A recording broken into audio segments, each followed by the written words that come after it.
San Diegans. Padres win at 12. Slider in the dirt. Cheats to deep right center field. It's back.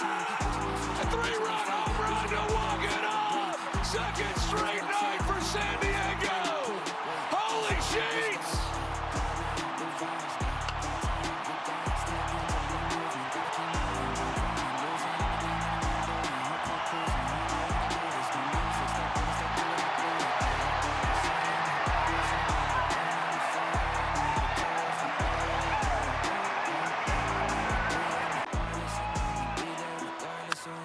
Line to left, and there's a fair ball. Down the left field line to the corner. A run from second base, Campusano. Laureano's coming around. Padres are walking up. Merrill Madness. Padres were down at one time 6 runs. Not anymore. Hello and welcome to Padres Playback with Bill and Bob. He's Bill, I'm Bob, and we're here to give you everything Padres that happened in the past month. Coming up, we got Mason Miller's breakout, El Paso Campy emergence. Is it real? Is it not? Ty France, Viva la France, Viva la Revolution. Is he coming on? And we're talking about what's coming up on the docket. We got a lot of winnable baseball. Mason Miller, Cy Young. What's going on with Fernando Tatis? Where are the homers? Are they going to come?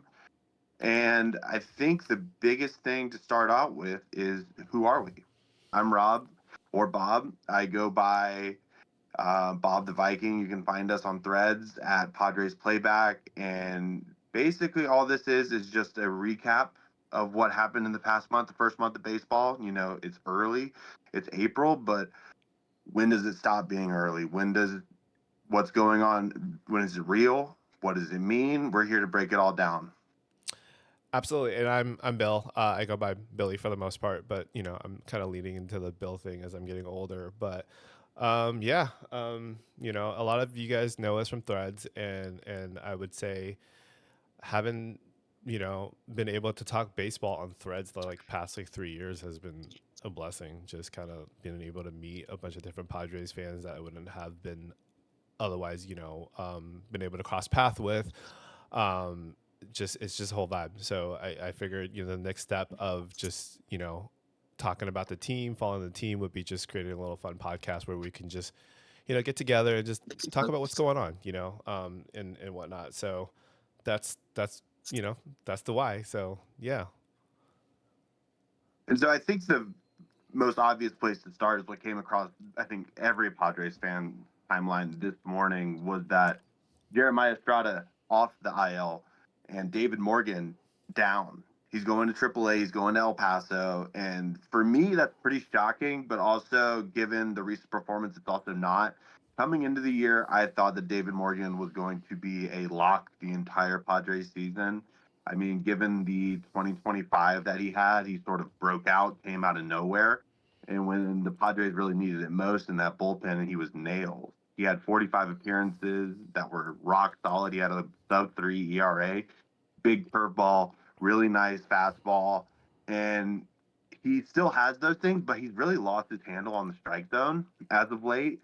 Yeah. And he can't find the zone, and it's costing the Padres in the back end of the games. And I'm very happy that Jeremiah is back. But also, before Jeremiah got placed on the IL and made a couple of rehab starts, his velo was way down, and he couldn't find the zone either. So two guys who, at least I was banking on. I don't know if this was known in the clubhouse or not, but I definitely was expecting to have big seasons in 2026. Kind of shaky. And for me, Bill, I think the biggest thing that I want to see from Jeremiah Estrada coming back is that 97 on the fastball, because everything that he does is predicated on that fastball in the top of the zone and then the chitter down in the bottom of the zone. And if you don't have a big speed difference between those two pitches, it just doesn't work, and it gets hit hard. Absolutely. And I think I'll start with Morgan. I felt like David Morgan was somebody that was ready to graduate into that high leverage role instead of, being somebody that comes in when we're down by 1, down by 2, down by 3. Really liked what we saw from him last year, obviously just, in the time that he was with the team. But this year has just been a pure disappointment. He just looks lost, right? So I think him going to AAA will do him well. Although El Paso is notoriously known as a hitter friendly league, right? So It's how much of a hard. break is that? But I think it'll be good for him to kind of get a little bit of a reset. The numbers just aren't there, right? 13 innings, an ERA of 6, 2.1 WHIP. So. Uh, and then I think you touched on the Jeremiah thing. I think we talked a lot about it in the group chat early in the season. We were noticing the velo was down. Fastball maxed out at 95, set around 93, 94. The splitter was below 80. So just me, I'm pretty quick to pull up Savant pages to compare the seasons and whatnot, right? So yeah, that was a concern. And a couple days later, it came out that he had what was it, elbow fatigue? Was it what they officially called it? Yeah, elbow inflammation, and he was down in weight. Yeah, so saw that screenshot that or saw that post from I think the Lake Elsinore when he threw 97 with the picture in the background of him, hitting 97. So that's encouraging. I'm definitely looking forward to getting him back just because our bullpen is just stretched too thin right now without him. So yeah, I think that's huge for him coming back. And you can't have guys like Kyle Hart, Adrian Morejon go 2 innings, an inning and 2/3, multiple times over the course of a week. Yeah. And I think, when Craig Stammen took over the job, that obviously wasn't the plan, but, baseball's weird, baseball's baseball, and that's sort of what's happened. And I think, we'll get into it later with some of the bullpen struggles, especially in the most recent Cubs series, but I think we're starting to see that rack up. And I think that sort of coming up so early is concerning. So getting Jeremiah back, I'm super hopeful. I'm super excited. I hope we get to see him early in the White Sox series in the lane where he's comfortable. Hopefully, like the bottom of the lineup where he can really get some good, confidence building innings under his belt before we have a couple of big series later in the month. Yeah, absolutely. And we'll dive into it a little bit later, but I feel like, the obvious truth that is out there is, Adam Mahone, Miller, they can't pitch 162. It's just not a reality, right? So we're gonna need some of these other guys to step up. We're gonna need a Wandy to step up once in a while. So Estrada coming back is definitely a plus. And I think the other end of it too is our starters gotta last longer, right? If they're not consistently giving us 6 innings, we're taxing the hell out of the bullpen. And it's not gonna be too great for us. But let's move on. Let's talk about biggest surprise of the season. Who is that for you? Your boy. It's your boy, El Paso Campy. Yep. The prince that was promised has arrived. And he is slugging the baseball. He has 14 hits, 10 of them for extra bases. And he has a great approach at the plate. He's challenging. He's overturning a lot of calls. Yeah. And I think that the total package that was sort of promised to us with Campy has sort of come. And we're starting to see that. And if I was Freddie Fermin, I would probably be worried for my job a little bit, the way he's been hitting. Yeah, absolutely. And who would have thought, like, here we are sitting May 1st asking for Campy to play, right? We were all wondering in March, like, how's this guy making the team? He's obviously the backup catcher, and we were all, we all wanted to see him do well, and last year wasn't pretty. Let's just be honest. Last year wasn't pretty. He went a full season in the majors. Well, granted, he played most of that in AAA, but the time that he was here, the time that he got, no hits, right? So it's like that's a tough go. So El Paso Campy, welcome resurgence, especially with some of our top guys like not really hitting up to par so far this season. So definitely a welcome. I have his numbers up on the screen right now, right? 326 batting average, 3 home runs, 10 ribbies. He's the only Padre on the team right now that's above a 1,000 OPS, right? So he's the team leader. Yeah, he's the best hitter on the line. He's the best hitter on the team. 0.7 WAR. Manny Machado, Jackson Merrill, Ramon Laureano. As much as I love Ramon, Campy's been, dude, he's the best hitter on the team, bar none. Yeah, bar none. Yeah, and he's been the most clutch, right? You recall the Mariner series. If he didn't get that double, he doesn't set up Jackson's walk-off, right? The Gavin walk-off was set up by him against Colorado, right? For his RBI double. So he's been clutch. He's been hitting well. And he's also been really good behind the plate as far as like OBS, his challenge rate. I don't have the numbers in front of me, but are pretty high, amongst the league leaders, right? So I mean, And I think all of us as Padre fans, we love Campy. We love Campy. Campy has been in the organization. This is his 7th year in the Padres organization. This is a guy who was brought up. He's a homegrown Padre. And I think the biggest thing was when people talk about AJ Preller shipping off all the prospects, there's 4 that he's kept. Fernando Tatis Jr., Jackson Merrill, Adrian Morejon, and El Paso Campy. Yep. So that has to tell you something. Yep. That the best scout in baseball is like nobody can touch this guy. And now we're finally starting to see that. And I mean, who can't relate to having a slump and just really just not having it and like not knowing why. And then you finally figure it out and it's like water in the desert. It's everything you need. Yeah. Yeah. Those in the group chat that are watching, obviously will get it. They'll understand what the El Paso Campy is. And I'm hoping El Paso Campy takes off. But I think if he keeps hitting like this, we need to probably show some proper respect and give him a new nickname, right? So, I think the nickname kind of came from if we could only tell Campy Petco Park is El Paso, then he'll hit. And, maybe he's thinking about it. But I think in his words, his new approach to the plate was he doesn't give a I can't say that word on just it's a family show. PG-13 show. PG-13 show. But those who know, Yeah. Luis Campusano, he don't care. Yeah. Let's move on. I'll jump into my surprise of the season. I'm gonna go ahead and go with Ty France, right? This was a guy that we thought a week and a half ago before the Mexico City series that he was on his way out, right? We were thinking when Song came off the DL, see you later, Ty, but to his credit, he's made the most of his opportunities. I think he really got some of the playing time, more consistent playing time towards, I want to say during the Anaheim series. Yeah, Arizona. And then, he played pretty much, I believe, every single game in this last Cubs series, right? So like he was hot, right? The numbers are eye popping, 289, 3 home runs, 8 ribbies, 911 OPS, and he's playing amazing defense over at first. Played a little bit of third. Talk to me a little bit about Ty France. Yeah, talk to me about him. Yeah, tell me. I love Ty France. Ty France is an Aztec for life, and I think the thing that I love most about Ty France is he's a gritty type of ball player. He'll do whatever the team needs him to do. Manny Machado goes down with a calf injury, leaves the game early. He's like, I'll play third. And then he gets a grounder, makes a 360 throw across the diamond, and it's on the dot. Yeah. He can pick anything at first base. And I just love his approach at the plate. He will hit anything, and it'll go anywhere. He uses all parts of the field extremely well. And he's a big dude. He has a lot of pop, and he's just like everything this team needs off the bench. He can play anywhere in the infield. He can probably play the outfield, too.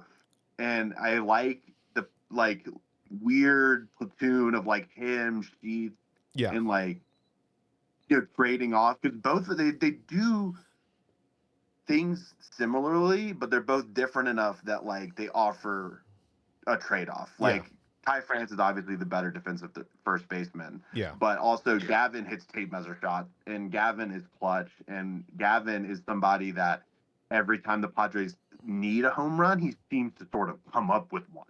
And Ty France is starting to show that too. And now if you have 2 guys who can function in sort of that silver bullet off the bench role, I mean, that's great. Yeah. And obviously one of them's right-handed, one of them's left-handed.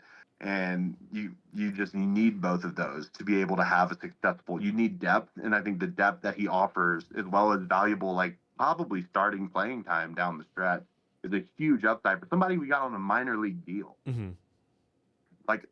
Nobody signed this guy. And we picked him up in I think it was January. And I was like, oh, Ty France, awesome, great, welcome back, But we all thought where was the fit, right? Even when that happened, it was like, where's the fit if you miss a team, right? Yeah. And even my wildest dreams of what Ty France could have done for this team was not a 911 OPS. Yeah. At all. So I'm super happy about that. Yeah. Super happy about that. Yeah, Ty and El Paso Campy, the only 2 Padres with 900 plus OPS on the squad, which is shocking. That's nuts. Yeah, that's nuts. The 7th highest payroll in baseball. Yeah, very shocking. That's nuts. Considering our big 3 is Nando, Jackson, and Manny, right? So to have those two guys is, if you were to tell me we would end April with those two guys with 900 OPS, I would tell you to, put down the pipe. You know what I mean? Yeah, Like, it's crazy. yeah, Yeah. you're crazy. Yeah. Give me an honorable mention.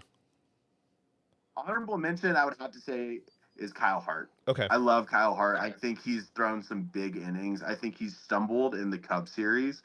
But I mean, that guy, I always have a soft spot for him because he came up during the COVID year. Yep. He was one of the COVID year debuts, the 21 Lost Boys, who never saw the majors again. He's the only one who's made it all the way back. Yeah. He won the Chiho Dong and the KBO, which is the equivalent of the Cy Young. KBO Cy Young. And I love his delivery. I love his sidearm. I think his sweeper is awesome. It has great action on it. And I think with Niebla and the Padres pitching, like Lab, obviously he didn't work out as a starter, but he can sort of become sort of that guy who comes in and makes the spot start, who gives 2 innings in relief. And he's done it. And he's done it very well. I mean, I think back to the Boston series where he came in and we were down by 4 and he just threw 2 like shutout innings and they were flawless. Yeah. And then he put us in a position to win. Yeah. And that's another guy. He's on a minor league deal. He's been around. He's been in every single organization, it seems like. He was a Mariner. He was a Philly. He was a Red Sox. So I want guys like that to sort of stick around because those are the people you need to win a World Series, are those type of people who are coming off the bench and people who are coming in relief and just doing their job and doing it well. Absolutely. I'll throw in What about you? I'll throw in my honorable mention, and this is kind of a wild card. I'm gonna go with Herman Marquez.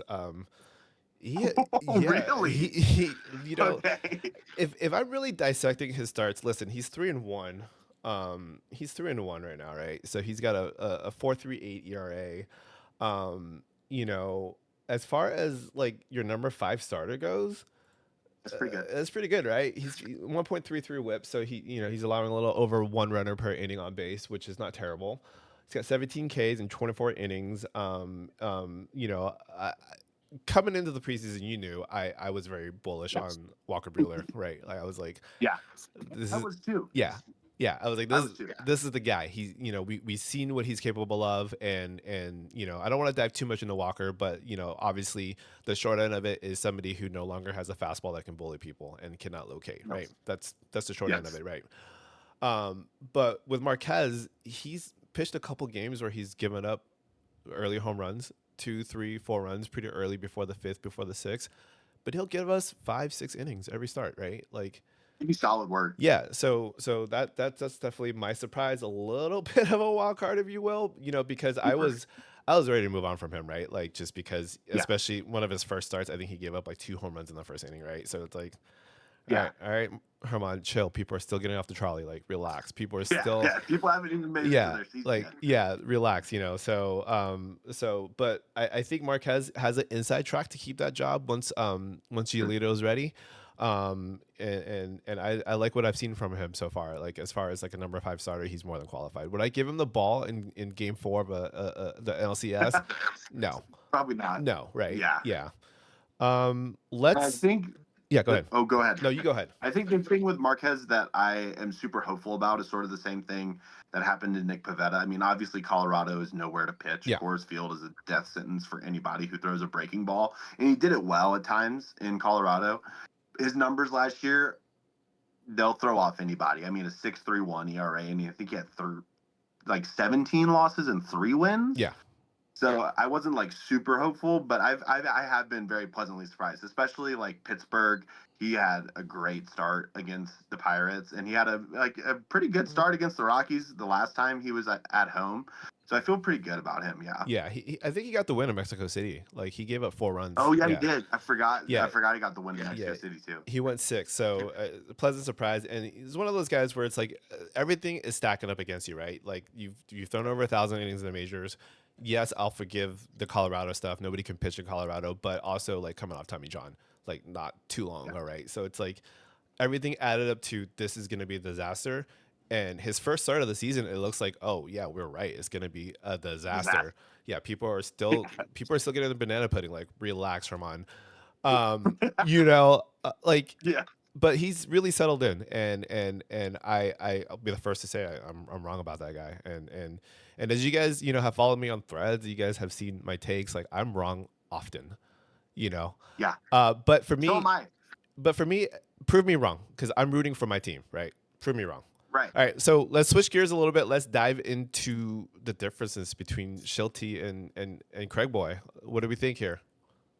So I think the biggest difference is something that a lot of Padres fans at the beginning of the season weren't really a huge fan of, was like the lineup shifting and changing. I mean, between me and you and the group chat we're in, I think we counted it was the first 18 games. It was a different lineup every single 18 for game, and 18, it still baby. might be going. I think we just like quit keeping track because it was every single game it was a different lineup. Yeah. Whereas Mike Schilt was so ironclad, and Luis Arias at the 2 hole, Fernando Tatis leading off, Manny Machado 4 or 5, and something we've seen from from Stammen is he's taken Ramon from the bottom like 7, 8, 9, 6 all the way up to the third batting leadoff, and it's working out really well. I love Ramon at the leadoff spot. I think also that Stammen's ability to move players around and like play Toddy at second base to try to unlock something in his offensive game, and then he has his first multi-hit game of the season and his first start at second base. That's like only a former player could just be like, yeah, I have a gut feeling, I'm going to trust it, Yeah. and he's not afraid to take those shots. And Yeah. I think he's a tinker, and early in the season we saw him tinkering a lot and it not working out, and then he sort of is finding his groove, and the team believes in him. The team likes to play for him, I think. Whereas Schilt sort of always struck me, and it came out later that it was like a my way or the highway Yeah. kind of guy. Yeah. The AC You hit know, piece. Yep. I remember that. Yeah. I'll echo a lot of it. I was probably the loudest as far as like, what are you doing, Craig? The first two yeah, series of the season, right? I think it's easy to embrace a new manager when winning is happening. It's also equally as easy to be that armchair manager sitting in our living room. I would have done yeah, this. I would have done this. I wouldn't have done this. I wouldn't have done this. Right. sure. So I will say, most of my concerns with Schilt last year, and I think even the year before that, when we the infamous the exit against the Dodgers. 24 scoreless. Yes. Yeah, My biggest gripe, and I know a lot of Padres fans will probably echo with this, is he's as stubborn as it comes, right? yep, Arise couldn't hit the side of a barn, hit him number 2, no matter what, right? no matter what. And then in that Dodgers series, it was Profar who just went ice cold, Yep, refused to move him out of the 2 hole, right? yep, And that AC article really like shine a lot of light to it, right? It was very much, yeah, my way or the highway, and you could tell towards the end of Schill's tenure that he was just sick of fielding the questions. I recall after the deadline, everybody, reporters, Padre beat reporters, everybody was like, "Where's O'Hearn? Where's O'Hearn? Where's O'Hearn?" Right? yeah, And if you recall, there was a specific moment where he was very irked by that. I remember it was an interview in the dugout. He was very irritated with the questioning, right? And it took a while for him to integrate those guys in the lineup after the deadline. So, like, a lot of that stuff post, Schilt leaving, you look back on it, you see that article by AC, you're like, you know what, this makes a lot of sense, right? You and I, we don't have direct access in the clubhouse. We do not know what's going on in there. Everything that we talk about as fans is pure speculation, right? yeah. And that AC article, shine a light to it and allowed us to see what it was. So on the flip side, I think Schilt did a fantastic job, but I think you said it before, he's a 90-win manager, right? So He's a 91 guy. yeah, And that's a great manager. That's a hard thing to do in baseball. Somebody who's won 90 games 4 times and he started managing in 2022. yeah, That's super impressive. That's super impressive. And he's a minor league guy for like a really long time. And I just, not to like, throw any like false rumors out there or anything, I just don't think he liked being a big league manager. yeah, I think it just wore on him. And I think that, Stammen's a little younger, but maybe I was definitely banging the table for Albert Pujols same. in the offseason. I wanted Pujols to be the manager really bad. And I really wanted him to be the manager after I saw the way the DR was playing in the Yeah. WBC. Yeah. They flirted with the guy for And 9 hours. Yeah. 9 hours, Yeah. dude. Like, Yeah. that's crazy. If I'm going to an interview for 9 hours and I don't get the job, I'm pissed. I'm billing you for 9 Like, hours. that's not, yeah, I'm Yeah. billing you the Yeah. whole time. And I just was like really shocked by the Stammen hire. I mean, he was like a big time like Preller guy. And, you know, sort of a lot of people who are anti AJ Preller in the Padres fandom, there are some of those, if you can believe it, are like, he's just turning this into the AJ Preller show, the AJ Preller show.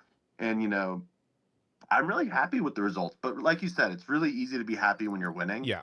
And the Padres are winning a lot. And, you know, you can see it sort of the same way you saw it last year at the beginning of the season in 2025. Bill did a lot of stuff that a lot of managers wouldn't do. Like opening day against the Braves, he pinch hit Gavin Sheets. Gavin Sheets hits his first home run as a Padre in his Yep. first at bat. You know, so like part of managing is just sort of riding the lightning and being like, I'm going to do this. Yep. I don't know if it's going to work. Yep. And it's been working. Yeah. So. And I think my favorite thing about Stammen is, and I think how Andy Halbrun, who put it, had put out a video about this, is just his he's passionately curious, right? And I think that's a really good trait to have as a big league manager, especially as as we're leaving like the old school baseball thoughts and diving into analytics and all that stuff. He's not afraid to shake things up, right? I think moving Nando to second to have him give Xander and Jake a day off here or there, that took courage. Like not a lot of people would do that, right? And I'm not sure Albert would do something like that, right? So Probably not. yeah, so it's easy to be happy because the results are there. But for the most part, I think and I've said this before, he's earned the right to be weird. So yeah. If we see some of the lineups, we're like, this is kind of strange. Why is Jake Cronenworth playing third? Right? Yeah. I mean, yeah. And I think too, like I look around at a lot of the new managers that were hired. There was one that was hired in our division, Tony Vitello. I think is his yeah, name, former college, former college coach, former college guy. And I am thankful every day we do not have him managing our team because he cannot do the media part of it at all. And, with already a lot of people that don't like Manny, they don't like Fernando, like it would just have been a media nightmare. Yeah. And so to have somebody who every day is kind of in the same way that Stilt was, just like, yeah, this is what we're doing. I like it. I like my guys. I'm happy to be a Padre today. Like, I think that's great. Yeah. I think that's awesome. And I think, a team that has the capability to ride such high highs and low lows, having somebody who's so, mellow, but also wants to try out and be a tinkerer and can lead to the success that we've seen from a Ty France and lead to the success that we've seen from a Campy. He bet on Campy. That was his guy. Yep. And he got a lot of flack for it. And so I'm really happy with Stammen so far. Yeah. Let's move on. Let's talk about who are we worried about. Crone is the biggest worry for me right now. Yeah. Jake Cronenworth, I don't want him anywhere near the batter's box right now. And I think we both love Jake Cronenworth. I think anybody who saw his rookie, emergence and then his performance in 2022 against the Dodgers specifically is like, yeah, dude, a Dodger killer, and he hits for power at second base and he makes great defensive plays. That's awesome. But I just don't think Jake Cronenworth's that guy anymore. Yeah. And it's time to sort of like have a conversation, Yeah. And a lot of the contracts that Peter Seidler gave out, it's might be time to start having those conversations down the line, But I mean, he's hitting like $138 right now. And there was that weird play in Mexico City where like he cut in front of Bogey and tried to throw it over to first, and that led to what ended up being the grand slam that put the Padres behind the 8-ball and then just ballooned from there. And so I think a lot of people are growing very thin on patience for Crony. And rightfully so. And I'm right there with you. Runner up for Rookie of the Year, his rookie season in that shortened season, right, in 2020. Mm-hmm. Two-time All-Star, career high OP on-base percentage last year at like almost 370. Just plays really good defense, right? But Dog. yeah, so it's disappointing, and I think at some point you think about, you know, possibly replacing him and seeing what else is out there, right? So um I would say, like, for me, who I'm the most worried about, outside of like the obvious underperformers like Casty, Waldron, I would say I'm a little concerned with Marhone, if we're being honest with you. Now that's a conversation. Yeah, the numbers are still there, right? Like the velocity, the Yeah. sinker's still 99, 100. Like, he's still filthy, right? He went through a little bit of a rough stretch at the beginning of the season where he just felt like he was getting to two strikes, just couldn't get the third strike, couldn't get the out. It always resulted in a two-strike hit, and a walking somebody. So the numbers are concerning. He's got a 5.63 ERA in 16 innings, 1.43 WHIP. I do think, things will normalize for him, right? I'm not super concerned about him, but so far it's definitely an area of concern for me. And then the other one, obvious, we touched a little bit on it earlier, but Walker may not be that guy anymore. Walker Bueller Yeah. may be, long bullpen guy, going forward, just because we touched on it. When you're no longer bullying people with a 97, 98, 99 fastball, it becomes difficult, right? Super. And I mean, we saw that one start he had on the City Connect debut day where he was flawless. He went 6 innings. He had like 68 pitches, no 3 ball counts, 6 strikeouts, 3 hits, and everybody was like, "All right, like sign me up for this." And then we have not seen that since. Yeah. And he struggled when he gets frustrated. You can visibly see him get frustrated when people are taking long at bats against him, when he gives up a hit. And then I think it just sort of snowballs from there. And, we were both very bullish on him because he's a Cy Young guy. He's like a perennial, before everything that sort of happened recently, like a perennial Cy Young contender Uh, with the best pitching coach in baseball. uh, And it just hasn't worked out. I don't think it's worked out at all. Absolutely. And he's one of those guys where we were just hoping, right? We were hoping he could regain some Yeah. of that form, and it just hasn't been there. Let's talk about. There's a good transition to talk about team concerns. What's the one area? We'll give you one area, and then you give me like another area to look after, right? So, Yeah. what's your So biggest concern? Yeah.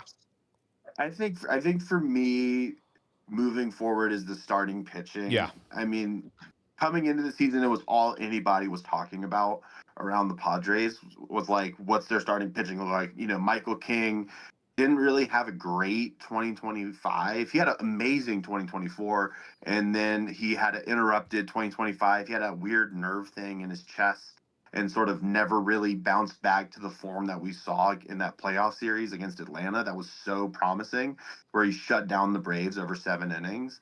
And he is great so far this year. And it's like King, Pavetta, and then I don't really know. Yeah.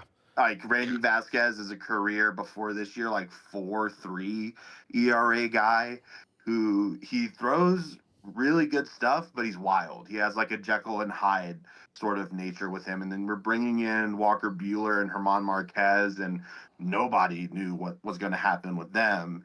And so, at this point in the season, Nick Pavetta is on the IL. Given the Padres' track record with people on the IL, I don't know if we're going to see him soon Yeah. or be at all this season. I mean, where's Joe Musgrove? We were told he was good to go. Hands And then, he went to Yeah. Saquon. He's He hanging had out to go Saquon, film yeah. commercials at the casino. Yeah. And like Joe Musgrove was like the guy of the pitching staff, and now it's been pretty much 2.5 years since he started baseball in a Padres uniform in a big league game. Yeah. Yeah. And I think that as well, people aren't really going deep into games. We talked about it earlier, the bullpens being taxed. And when you don't have guys who can consistently go 6 innings and go every 5 days, Yeah. it's just going to hurt you. Yeah. It's just going to hurt you. Yeah. So that's mine. Mm-hmm. I'm hoping with Giolito and Canning coming that we have help on the way, but I just don't know. Yeah. I have no idea. Yeah. We got King's numbers on the screen right now, so I don't want to move on before we give Michael some of his flowers here, right? So he's 3-1. He's pitched 33 and 2/3 innings, 34 strikeouts. He's got a 2.41 ERA and a 1.04 WHIP. So every bit of what we were hoping for, right? When we re-signed him. King needs flowers. Yeah. King is everybody who talks about, relievers are just failed starters. Michael King makes me crow every time he goes out and strikes out the side because his stuff is nasty. It eats to wet. Yeah. I love watching him pitch. I think he's a very like ethical pitcher. He's not somebody who's going to mess around. He's like, I'm throwing this at the bottom of the zone. You can hit it or you won't. Yeah. And I love that about a guy. It's sort of like what Walker Buehler's missing. He just bullies you with his sinker. He'll throw it all the time. Yeah. And it's racking up strikeouts. His walks are a little high for me. But I think, some of that might be he's coming off of a weird year and his release point, he's finding it. I mean, he looked a lot better in Mexico City. Yeah. I think he struck out 7 the first time through the order. It was 6 or 7 the first time through the order. Yeah. And me and you both were like, we're not talking about Michael King enough. Yeah. He should be 4-1 right now. He should be. He absolutely should be. Yeah. Yeah. What's your keep an eye on this concern? I would definitely say outside of, the hope we have for Giolito is like, what happens if he's not good? Yeah. Like, what happens if he comes in and we have 3 people, sort of fighting for the number 5 spot instead of a solidified number 4 spot? Yeah. And if you have somebody who can't pick up the innings that Pivetta was throwing, because King doesn't go deep into games. Yeah. And Pivetta went deep into games. He went not super deep, but deeper than King goes. And he's a bulldog on the mound. And, we need somebody who has that, big game. I'm going to just, buzz this fastball by you, and you're not going to be able to hit it. Yeah. And as much as analytics, come in to matter, the fact of the matter is if you can strike out people, you're going to be a good pitcher. And Nick Pivetta strikes out a lot of people. And right now, the only person we have who's really racking up those Ks is King. Yeah. And I think that's enough. Go ahead. Yeah. I'll jump into the Nick thing real quick. You're absolutely right on the Bulldog, the strikeouts, and all that stuff. He had that rough opening that he started against Detroit, but his numbers on the season before he got hurt, and he would be a huge loss if we don't get him back. I'm just gonna that's the obvious, right? Captain obvious moment. We need Nick back if we want to make a deep run this postseason, right? But he was 1-2, 24 Ks in 16 innings. Touched on that big strikeout set that you talked about. He got his ERA down to a 4.5 and a 1.12 WHIP. So we need Nick back. You're absolutely right. Perfect. Yeah, you're absolutely right because we don't know what we're going to get with Lucas. No idea. Yeah. Cool. And so I think the thing for me that I would ask you is how do we feel about Randy? Where he's been such a good surprise. Nobody saw that coming with Randy. Yeah, I'll kind of jump into it. I tracked a lot of his numbers towards the end of the season last year. I noticed even before we got to the finish line, he had 2 really good starts against Colorado at the end of the last season, right? I was seeing some stuff that I didn't think I ever saw from Randy. He was touching 97, 98, 99 on some of his fastball sinker stuff, right? So I think it's legit. They asked Ruben a little bit about Randy the last time. I think one of the last few time he started, and Ruben was like, "This guy goes out there and he's just a bulldog. He thinks he's the best pitcher on the mound, right?" And the stuff is real. Super 3-0, 33 innings, 34 strikeouts, 11 walks, and the walks has come way down, and that was the one thing that really plagued him last year, right? 2.94 ERA, 1.15 WHIP. I think a lot of these numbers are exactly where they're gonna be for the rest of the year. I don't really think he's gonna be really a sub-2 guy, right? But Randy's probably the only one. I don't have the numbers in front of me right now, but I would venture, if I had to guess who leads our team in quality starts, easily Randy, right? It's Randy. Yeah, it's Randy. Yeah, by mile. He has 3. Yeah, by He has mile. 3. Yeah. So he's gonna be the guy that's gonna consistently get 6 innings. Was I expecting him to jump in and be an ace type of pitcher? No, but I'm not mad at it, But I will say that his stuff, the command were all trending up last year. So I don't want to say like Randy spent a winter with the doc and figured out how to pitch right. He was already on his way there last year before the spring. Yeah. This is who he is. This is who he's become. Yeah. And I think it's great. Now, my question for you, Bill, is what is your biggest concern? What is the thing that jumps out at you the most? Yeah. I think I would echo the similar starting pitching, right? We like you said, we don't know what's going to happen with Pivetta, right? TBD, right? Joe hasn't even begun throwing yet, unless I miss a report that he's been throwing, right? No. And even if Joe threw, there's no guarantee that we're going to get that same guy back, right? Because Tommy John, the numbers are notoriously against pitchers that are coming back from it, right? Unless you're Shohei Ohtani, who apparently took a tendon from his hip and threw it to his elbow, or whatever this procedure is now, right? Starting pitching, you touched on it. Nick is a question mark. Joe is a question mark. We don't know what Giolito is going to look like. We just don't, right? So, but I'm so bullish on this team where I just think like we're just a Joe Ryan away, dude. Whatever, it's gonna work. Yeah, we're Joe Ryan away. If the Boston Red Sox want to blow it up and give us one of their pitchers, like like we're close, right? But the pitching is concerned because even though I gave Marquez his flowers earlier in this pod, he's still a concern. He's gonna go out there and give up 4 runs, and he's gonna need the run support, and sometimes our offense just won't be able to give it to him, right? So to be 3-1 and have a 4.38 ERA, like, is that sustainable? Like, I don't know, right? I mean, it might be. Yeah, it's just you never know, and I think touching on the run support in the Cubs series, we saw that the bullpen, just sort of fell apart. Yep.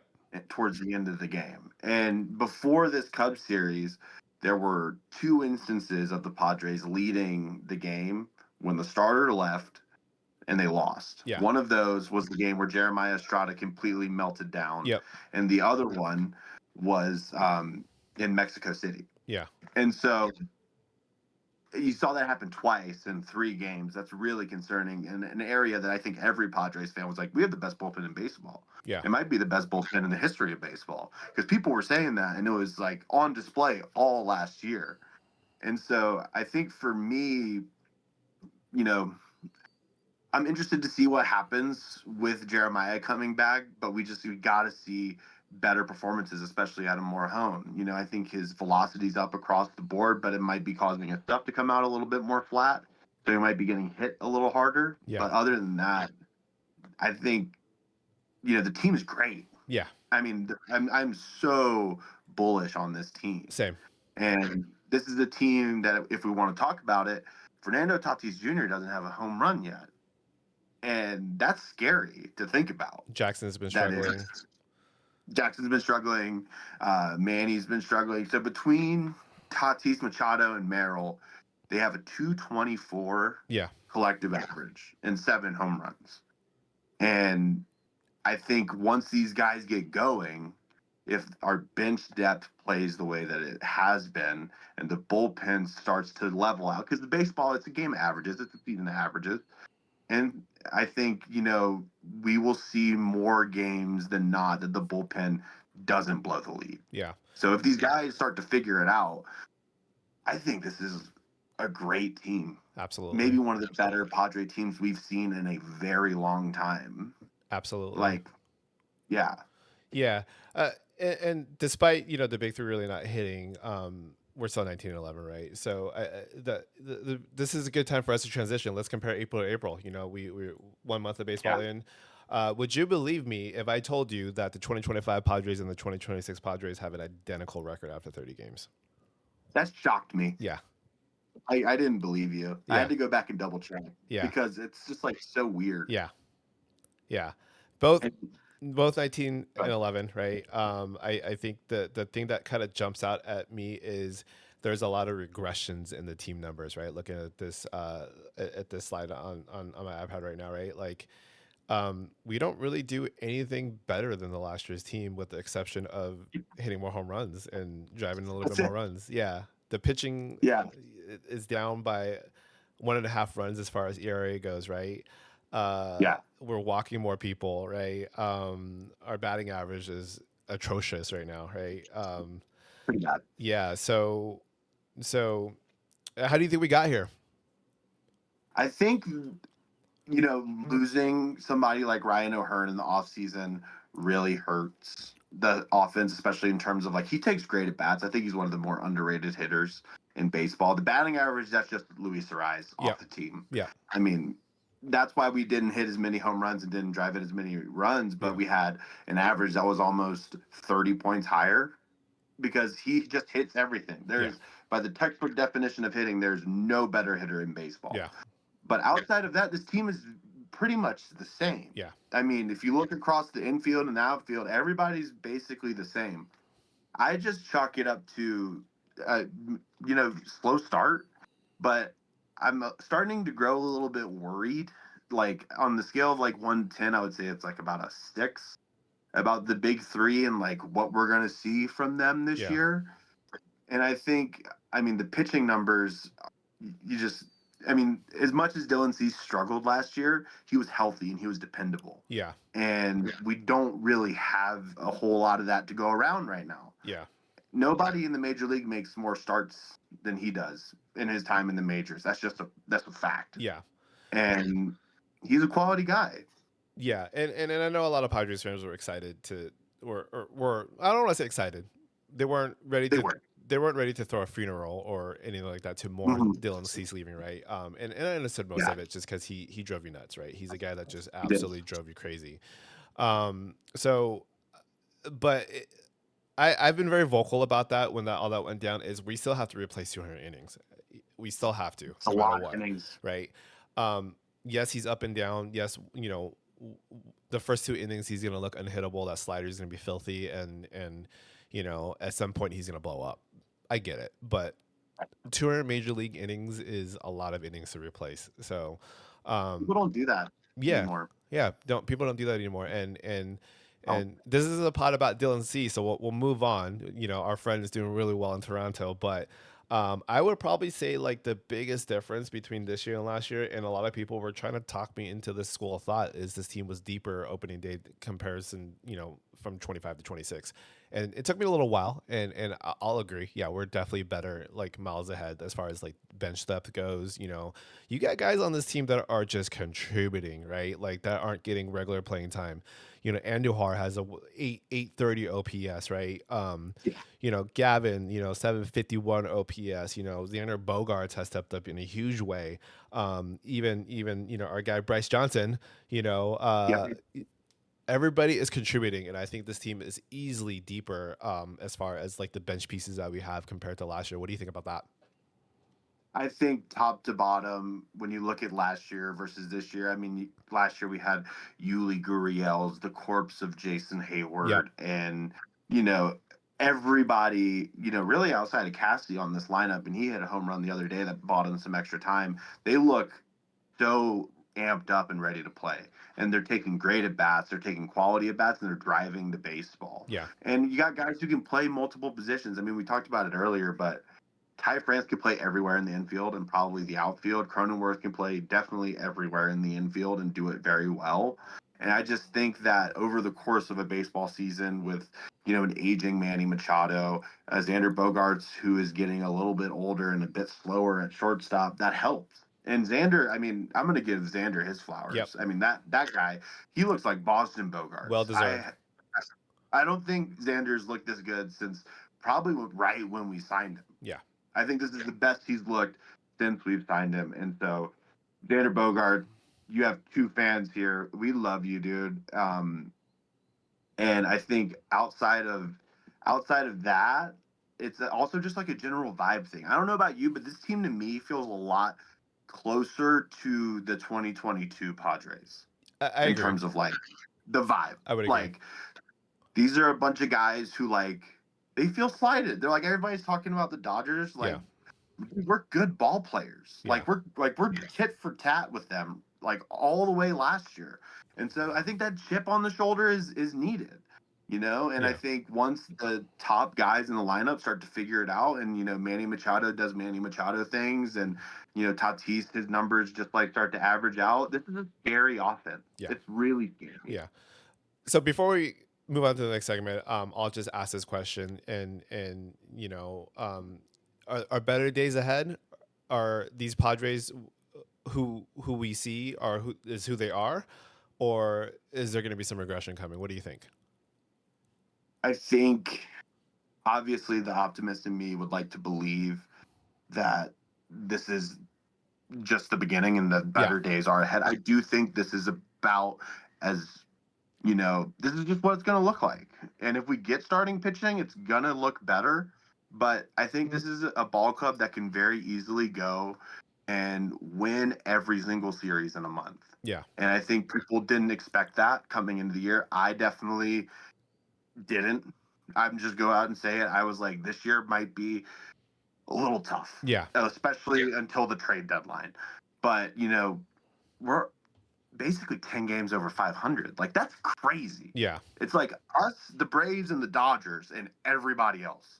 Yeah. And I mean, the Yankees have won 20 games too. But in the National League, it's like it's us and then everybody else. And for me, that has me feeling pretty good because there's still stuff that can get better. So I would say that like this is it. Like this is what it looks like.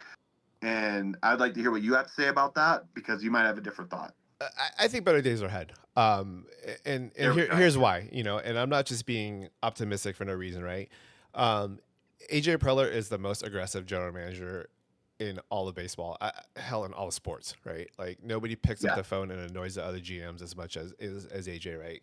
So I could trust that he'll deliver to fill the holes like he's done the past couple of years, right? If we're in it especially with new ownership group taking in effect somewhere around the trade deadline, they're probably going to enable him to, hey, go for it, right? So I have all the faith in AJ Preller. I think there's a lot of criticism surrounding AJ and how he trades away the whole farm, right? But here's my counterpoint to that: every single time he's destroyed the farm, he's rebuilt it. So he's got a great scouting department that helps him find all these international signings too, right? So I have, if I had a wish list, and we'll jump into this later in the pod, but if I had a wish list, go get me another high leverage arm out of the pen, go get me an ace level pitcher, and go get me somebody who could push Jake at second. And by the time it's all said and done after the post deadline, AJ will deliver on 2 out of those 3, right? That's why I think better days are ahead. Absolutely. Yeah. Absolutely. So, I think something that should be brought up that I wasn't aware of until I went and looked back. This is the best month the Padres have had since 1998. Yeah. The Padres won 18 games this month. And in 1998, they won the pennant and they went to the World Series. We won't talk about what happened in the World Series, but this is that type of team. Yeah.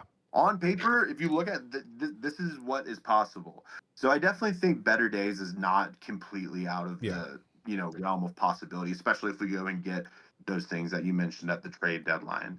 And so moving on to sort of big dog in town, the guy everybody's talking about, Mason Miller. Yes. I mean, dude, his baseball savant page, hang that up in the Louvre. Yeah. It is beautiful. Yeah. I mean, I've never seen so many 100s on a single baseball savant page in my entire life. It's on the screen right now, so you might have to zoom in because there's just a lot of information on it. So if you're watching it on your iPhone or small device, just zoom in. But it is disgusting. Admittedly, I didn't know too much about Mason Miller before we acquired him. The shock value is we gave up a generational guy in Leo to get this guy. He better start, right? But the number speaks for themselves, right? Like, yeah, if you look at the pitch tracking, he's throwing the hell out of that slider this season. That fastball, 86 fastballs at 101. 113 sliders at 87, and that slider. I remember going to that game in Anaheim. The second batter when he came in the close on that Sunday game. I forget who the batter was at this precise moment, but it was a slider that was on the high inside corner, and the batter thought it was going to hit him. Like that's how filthy Oh that thing yeah, is. Yeah. yeah. And I think you hear people, at least I did, growing up talking about Trevor Hoffman and Yes. talking and seeing Mariano Rivera, but I hadn't really had that in my Yeah. Padres fandom. I had the Robert Suarez's and the Josh Haders and the Heath Bells Yep. of the world, who were all great in their own right. Yeah. But it is very possible, and this is not being hyperbolic, that we are seeing the best relief pitcher in the history of Major League Baseball. Oh, Like absolutely. when I was at the Boston series and it was a 1-run game and he came out of the bullpen, people started leaving. Yeah. This is Boston we're talking about. A 1-run game and the die-hard fans and the sense of invincibility that you feel as a fan is like Yeah. it's worth that prospect because Yeah. we don't know what Leo DeVries is going to be. I hate to say it, but we really don't know. He looks great. Yeah. A lot of people looked great. But Mason Miller is great in the here and now in Yeah. the team that is competing here and now. Yeah. And, So and I'll speak to it a go ahead. little bit. I grew up in the Trevor Hoffman era. You see this Trevor Hoffman bobblehead that's currently sitting, right by my side. Mhm. As much as I love Trevor, as much as I love Hell's Bells, 55.9% whiff rate, 42.4% chase percentage. A lot of people may not remember, but Trevor became a very edge of your seat closer towards the end of his career, right? When that fastball velo went away, it was very heavy changeup. He wasn't blown by people anymore, but Trevor could still locate. But it was a very much edge to your seat, like are we gonna win this? Like, is he gonna hold on Yeah. type of deal, right? Um, I think easily, probably the best relief pitcher I've seen in my life, and I've watched over 3 decades of baseball, right? I've seen guys like Mariano with his nasty cutter, the infamous cutter that was breaking bats and snapping bats in half all the time, to an Aroldis Chapman, Billy Wagner, those lefties that were throwing 100 plus, right? But yeah, he's just special, right? That's all I can say about Mason Miller. There's not much.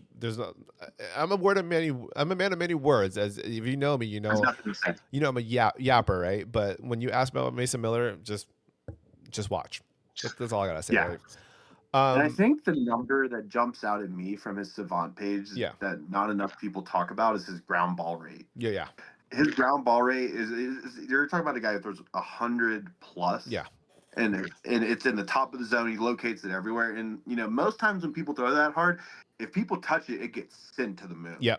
And his ground ball rate is in the 98th percentile of Major League Baseball. Yeah. 63% is unreal. Yeah. So not only can he mow down everybody, but if you do make contact, it's terrible. Yeah. Yeah.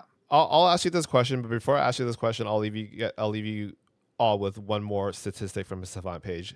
So remember I talked about Mason Miller he's thrown 113 sliders this year. 73% whiff rate on that pitch. 73% whiff rate on that pitch.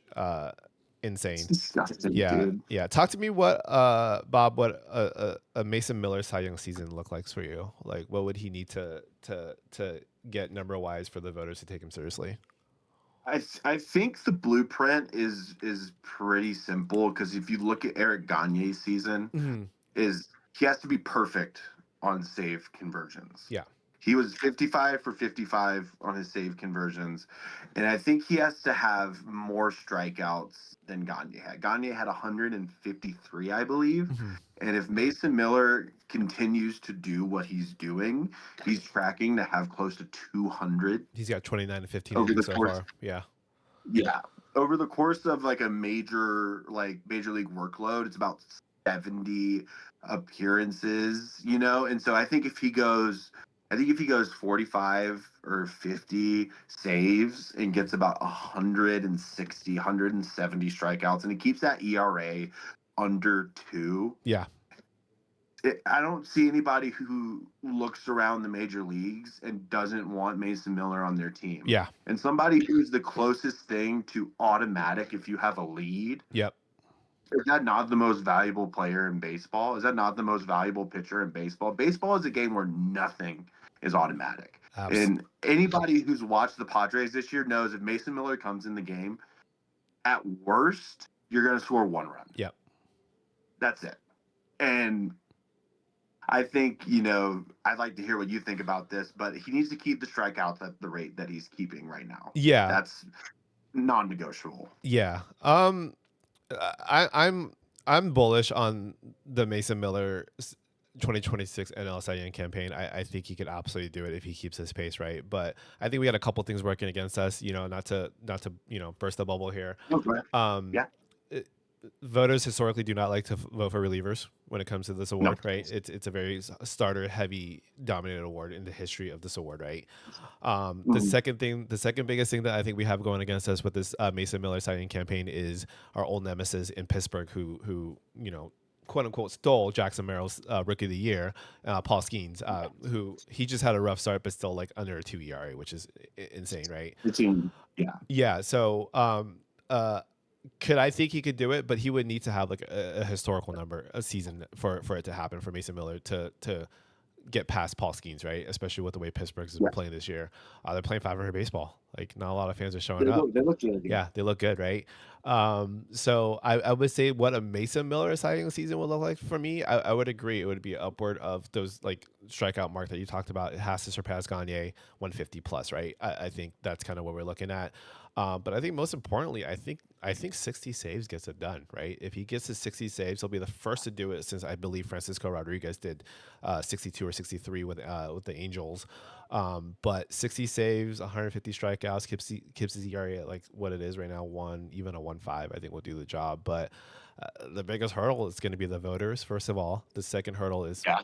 Paul Skeens, Livy's boyfriend. Austin is, yeah, he's such a hurdle because at the same time, we are probably witnessing two of the best pitchers of all time, relatively speaking. And I do think if he comes close to K Rod's record, it'll be his. Yeah, Because that thing has stood for a long time. And it's one of those that people talk about the same way they talk about DiMaggio's hit record, where it's like, it's just, people won't touch it. yeah, So I do agree with you about that, about the saves and the strikeouts. And now the thing I want to ask you is because, like, the only thing I knew about Mason Miller when he came over is that he threw a bajillion miles an hour.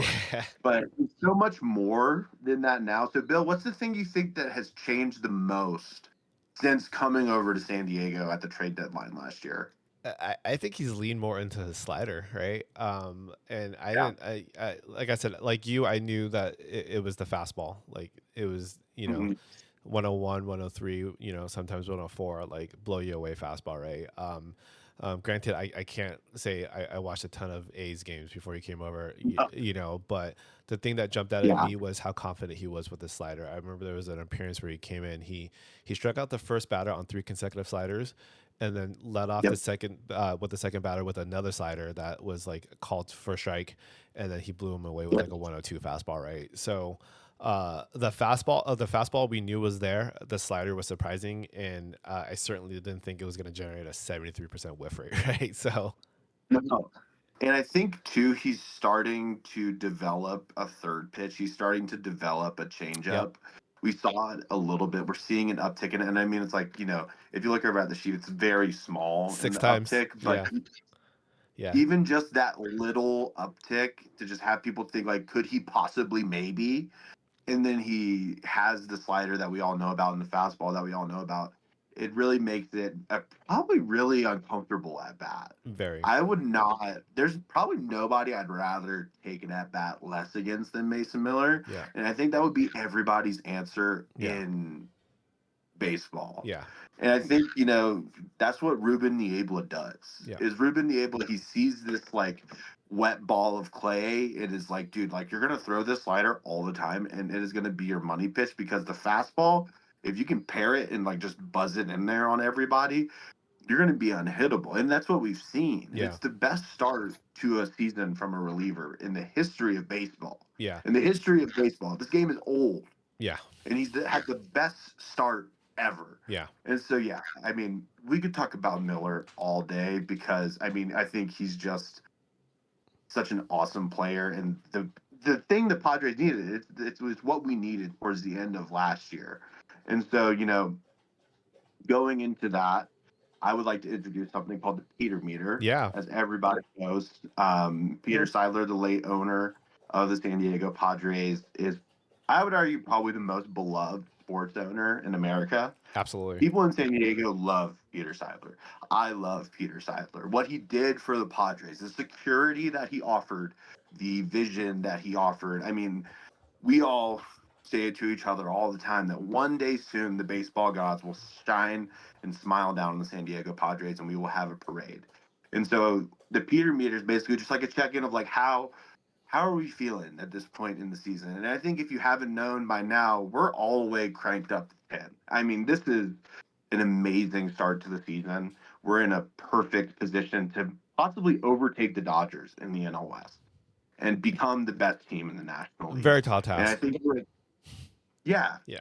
we're a few pieces away from being the team that will topple the best baseball dynasty we've seen since the Derek Jeter Core Four Yankees. And I think that this team, I think it feels that. I think the fan base feels that. Nobody sells out a baseball game like San Diego. Nobody shows up for their team like San Diego. And so I think that, especially having guys who were like older Padres come back, like Ty France, just does that much more to help imbue sort of that drive within the team to be like, we're gonna do this for Peter. Yeah. Like he means so much to everybody on this team. And so like all the way cranked up to 10. And if you would have told me after the first week of the season that I would feel that way right now, I would have called you crazy. Yeah. Same. Um, definitely echoing everything there. Yeah, I definitely agree. The vibes are at all time high with this team, and I think there's a lot of the Stammen being like a player's manager that we're seeing kind of play out, right? And yeah, I would agree that this team has overwhelmingly exceeded expectations so far, right? Let's jump into my segment, which is Billy's blast off to the moon, right? If you guys are in the group chat, you know that my favorite thing to say is send certain guys to the moon, right? So, um, I'll eat my own words for Jake. Here's a Jake graphic again on the screen. Jake Cronenworth. I was very bullish on him. I remember in February I said, you guys may not like this, but Jake Cronenworth might be our best option at the leadoff spot, right? Yeah. And then a couple weeks ago I posted, nobody can make me hate you, Jake Cronenworth. But I'm sorry, Jake Cronenworth, your play has made me dislike you a little bit. Hate's a strong word, right? But very obvious. Negative .4 WAR, 146 average, 478 OPS. He did hit that one homer in Pittsburgh, but it's been just brutal since, right? The at bats have not been competitive. You referenced the Mexico series where he jumped in front of Bogey, and just kind of all over the place defensively, right? Which was his strong point at the beginning of the season. But you can see like his struggle at the plate is starting to translate into the other areas of his decision making and his play, right? So, Jake, I'm sorry, jump in the spaceship. You're going off to the moon.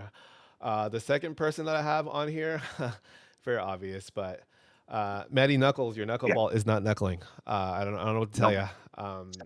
0-1, a 9.88 ERA in 13 innings, almost 2 runners on base per inning.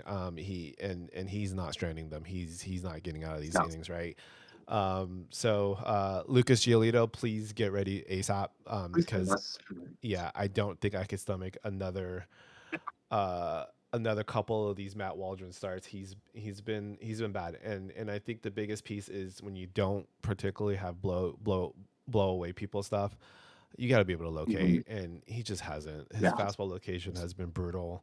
The knuckleball doesn't look very knuckly, and the secondary stuff just isn't there. So I'm sorry, Matty Knuckles, you're gonna join Jake in the spaceship, and we're gonna send you guys to the moon. But be well, but make it back if you decide you want to still play baseball. But those are my guys. If you want to play some nice baseball, Yeah. And I mean, I think the thing with Jake that worries me the most is his OBP, his sort of calling card offensively, is down almost 100 points from last year. Yeah.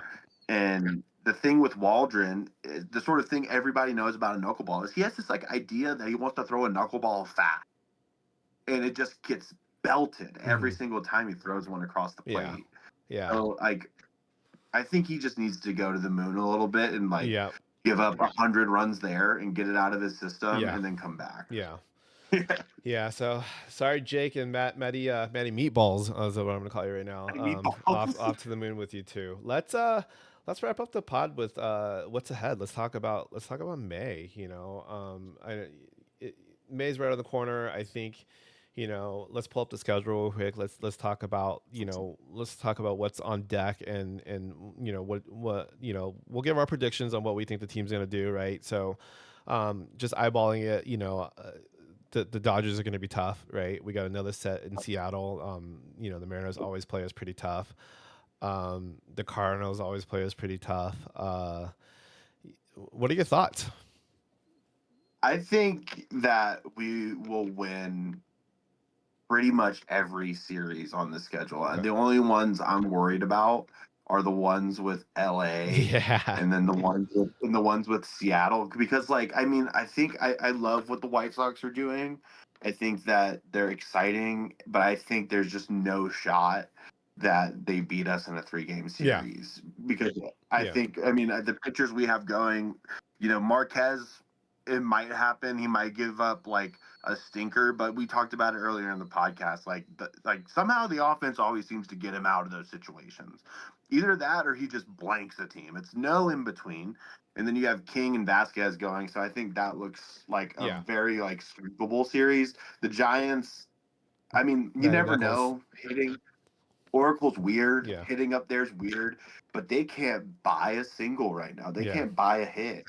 And then, really, like the Phillies, they might be the worst team in baseball. Yeah. Like them or the Mets, and the Nationals are young. They have a lot of really nice talent, like coming up through their system. Yeah. But I don't really think that's like going to be a problem either. The A's offense worries me a little bit this week between, LA and the Athletics. But other than that, I could see us taking, again, the same thing this month, taking every single series, Yeah. if unless we just go through an absolute ice cold streak, Yeah. you know. No, I agree. I think the Dodgers worry me. The Mariners worry me. The Phillies worry me to a certain extent. Of this is a $250+ million payroll that may figure it out eventually, That's true. right? So, but I don't want to go ahead and skip past the Cardinals too, because the 4-game set against the Cardinals, they're currently 18-13. They're actually playing really good baseball. JJ Weatherholt is just having a crazy rookie season right now. The kid's legit. Yeah, he's got 7 bombs with an 850 OPS. I think I'm very optimistic. Obviously my concerns are the Bueller starts and the Matty Knuckles starts. But the rumor projected right now is Giolito should be ready mid-May, right? So hopefully by the Dodgers series we'll have Giolito in the fold. But I think we could get past just looking at the first 4 series. I think we could definitely win all four of those series, right? I'm with you on the White Sox. I'm with you on the Giants. I'm a little bit concerned about the Giants because they're young and they're playing good baseball, right? So I don't want to skip past that. But I think May's gonna be a test for this team, right? I don't think we've really played anybody super good in the month of April. I think you could argue that Pittsburgh is on his way up, but they're a 500 ball club, right? I think it's going to be an interesting month as far as like what this team will do. But I'm with you. I think we win most of the series. I think maybe we lose the LA series. I'm not super confident. I guess the Dodgers right now, to be honest with you, with this ball club, right? Like the Dodgers look every bit like the juggernaut. And I know this is a Padre pod, so I'm not going to spend too much time glazing them. But like they're the Dodgers. Like they are. People know because they're real. Like, Yeah. I mean, you look at that lineup and it's terrifying. Yeah. To have to play them 13 times a year. And I know Dodgers fans are going to like hearing that, but like I think that's what you want Yeah. out of a rivalry. Like these teams do not like each other. Yeah. Both these teams are going all in, burning the ships, and it's going to be a slugfest. It always is. Like we both know what to expect when those teams play. Yeah. And I think that will tell us everything we need to know, because Mike Shilt's Padres could not beat the Dodgers. Absolutely. And if Craig Salmon's Padres could beat the Dodgers, I feel even better than I'm feeling right now about him as a manager. Yeah. Let's kind of talk about like what are some changes that are needed? And we could kind of tie that with AJ Preller's wish list. We'll start with you. What type of changes do you think is needed on this current ball club that you would welcome? If I could wave a magic wand and fix the starting pitching, Yeah, I think we've been hammering it the entire time, but I think really that's the only area outside of like like you said, like with AJ Prella's wish list, if we went and go and get somebody who could push Crone a little bit at second base while we have Song sort of like marinating in the minor leagues and getting ready. I think outside of that, like this team has 26 guys who can just go and like go and play winnable baseball. For me, Cassie's got to go soon. yeah, I 100% think I agreed. think Cassie's time as a Padre. I love Nicky Bierce. I think it's funny. I mean, I think he's Yeah, a great yeah, guy. Everything I've seen from him, he seems like he's a wonderful sort of just like vet in the locker room. I think he's just not providing what we needed offensively. I think, what we saw in Philadelphia has gotten worse in San Diego. yeah, Um, but outside of that, it's just starting pitching and, maybe, and like the fact that we're talking about maybe finding a replacement for like our fourth guy off the bench yeah. and like That's a good problem to have. a, it's a great problem Yeah, to have. yeah, It's a great problem to have. And I think outside of that, the starters that need to get going offensively, I think they'll get going, but just taking better at bats. I mean, the problem with Nando, we all know, he swings at stuff below the zone too much. He faces, he's grounding everything. Yeah, he's yeah, grounding everything. So it's like we need to put some air under the ball. We need Nando to get going, yep, and once that happens, this is a freight train of a yeah. baseball team. Agreed, agreed. Yeah, I don't want to beat a dead horse, but starting pitching. But I would say the biggest other changes we need a fifth high leverage arm once we get Jeremiah back too, right? And then AJ's not going to be afraid to go out there and trade some prospects to get a reliever for the home stretch here. So I'm not worried about that. I'll jump right to my wish list. Top of my wish list, Mr. Joe Ryan in Minnesota. Come on down. We need you. I would say the second person on my wish list right now, it would be Sandy Alcantara. If Miami Yep. doesn't do anything, I would love to pick him up. Both got pretty reasonable deals coming up, that won't break the bank for us. And I believe both have like at least another year and a half of control left, right? Um, Yeah. if we cannot get those aces though, I would like for us to go get some inning eaters. There's a couple of former Padre that's on my mind. Seth Lugo is one of them. Nick Martinez is another one. Mhm. If we're not swinging for the fences, I would love to get one of those guys. And at some point, AJ should check in on what Boston's doing. Right? They've let go of their whole coaching staff. Checking on Garrett. Okay. Yeah. They let go of the whole coaching staff. It seems like some wholesale changes are coming. I'm good on Jaron Duran, but Garrett Yeah, Crochet me too. definitely somebody that like I would love for us to pick up. Right, that kind of fills that ace role that we need behind. I don't want to even say behind with King and Vasquez at this point, right? Yeah. Especially not knowing what's going on with Pavetta. But yeah, I mean, my wish list is pretty short. Just give me another high leverage arm, give me an ace, and give me somebody to push Jake at second, and I think we're cooking. Mhm. But I'm in agreement with you. Nikki's got to go. As much fun as we've had, like, with the Nikki Beers, like jokes in the group Yeah. chat and It's things like, like that. Defensively, he's not great. Offensively, no. he's not great, right? I knew he drove in that run on Monday with that double. With the Mhm. RBI double, I know he had a home run in the Cubs series too, so like things are starting to look up for him. But for me, too little, too late, and I think Ty's played well enough to earn his keep, right? Absolutely. Because if you recall, heading into Anaheim, we were thinking Ty's probably on his way out, right? We were. And Ty's more than prove us wrong. Yeah, so that's all we have for you guys today. Yeah, it ran a little Yeah. longer than we thought it was gonna go, but once you get two Padres fans sitting here talking about the team they love, it gets pretty easy to get wordy with some of our takes, right? But Yeah. yeah, you got anything to say? No.